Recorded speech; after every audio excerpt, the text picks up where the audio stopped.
performing the story starring Frog and the Toad. Here we go. One day in summer, Frog was not feeling well. Toad said, "Frog, you are looking quite green." Frog said, "But I always look green. I'm a frog." Toad said, "Today you look very green, even for a frog. Get into my bed and rest." And then Frog said, "Tell me a story while I'm resting." "All right, let me think of a story to tell you." Toad thought and thought, but he could not think of a story to tell Frog.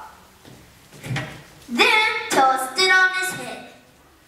"Why are you standing on your head?" asked Frog. "I hope that if I stand on my head, it will help me to think of a story." But he could not think of a story to tell Frog. Then Toad poured a glass of water over his head. "Why are you pouring water over your head?" asked Frog. "I hope that if I pour the water over my head, it will help me to think of a story." But he could not think of a story to tell Frog. Then Toad banged his head against the wall. "Why are you banging your head against the wall?" asked Frog.